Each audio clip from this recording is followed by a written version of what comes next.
He noticed her the first time because she wasn't like the others. The cafe was always busy in the mornings, people rushing in for coffee, glued to their phones, barely exchanging a word, but she was different. She came in quietly, always around 8:15, ordered the same thing, a small cappuccino with cinnamon on top, and sat by the window. She never brought a laptop, never read a book. She just looked outside. Sometimes, she smiled faintly at the snow falling on the street, as if remembering something far away. Other times, she just stared, her fingers tracing the rim of her cup, lost in thought. Ethan, the cafe owner, had seen hundreds of faces since opening his place in downtown Vancouver. But hers stayed with him. Maybe it was the sadness in her eyes. Or maybe it was because he recognized that sadness, he carried it too. He had opened the cafe after his wife passed away 2 years ago. It was his way of keeping busy, pretending he was moving on. But every night, when the lights went off and the machines went silent, the loneliness crept back in. At first, he didn't talk to her much. Just a polite, "Good morning," or the usual. She'd smile softly, nod, and hand over the exact change every time, $3.15. But one day, she didn't have her wallet. Her cheeks flushed, and she started apologizing nervously, fumbling through her coat pockets. Ethan waved it off. "It's okay. You can pay next time," he said gently.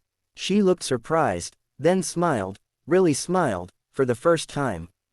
"Thank you. That's very kind of you." The next morning, she came again, holding out a few coins. "For yesterday," she said. "And, thank you again." Ethan shrugged. "You didn't have to. It was just coffee." She hesitated before speaking again. "It wasn't just coffee," she said quietly. "It was kindness. I don't get much of that these days." From that moment, something changed. They began to talk. A few words at first, then longer conversations. She told him her name was Claire. She worked at a small office nearby. Her husband had left 2 years ago, and she'd moved to the city to start over. She had no family here, no close friends, just the quiet comfort of routine, and this cafe. Ethan found himself looking forward to her visits. He'd start her cappuccino before she even walked in. Sometimes, she brought him a muffin or asked about his day. He told her about the cafe, about his love for baking, and eventually, about his wife, how she used to help him design the menu, how she always believed in his dream. Claire listened, her eyes full of understanding. She didn't offer empty words like, "I'm sorry." She just listened. As the days turned into weeks, their small connection grew. The winter outside thickened, but inside the cafe, warmth began to return. Ethan started experimenting with new pastries, inspired by the way Claire's eyes lit up when she tasted something new. He realized he hadn't felt this alive in years. One snowy morning, Claire didn't come.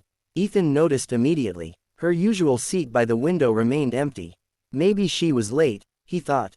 But the day passed, and she never showed up. The next day, the same. Then a week went by.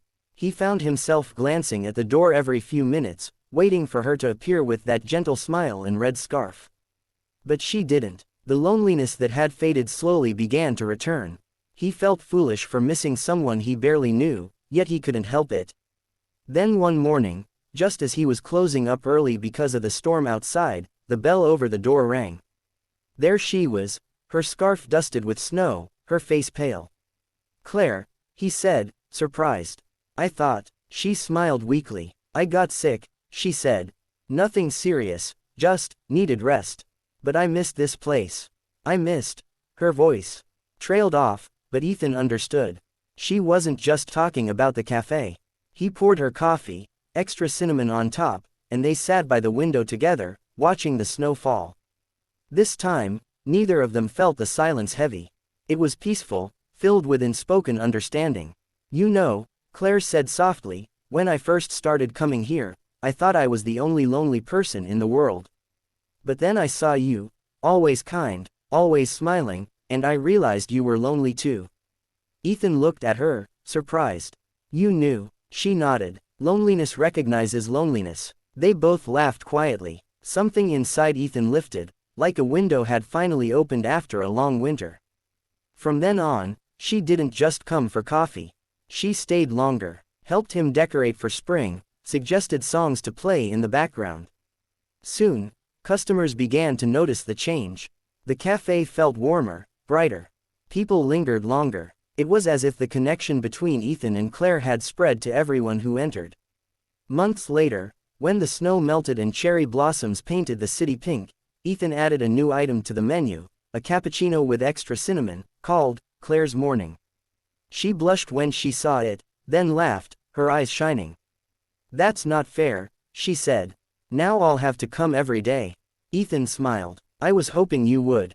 And she did, every morning, not because she was lonely anymore, but because she had found someone who understood.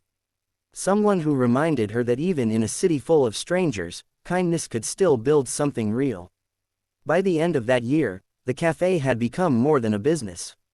It was a home for hearts that needed warmth. People came not just for coffee, but for connection. Ethan and Claire often sat together by the window, the same spot where it all began. He realized then that life has a strange way of bringing lonely souls together, not to fix each other, but to remind them they were never truly alone. Sometimes, all it takes is a shared cup of coffee, and the courage to look up from your cup and smile.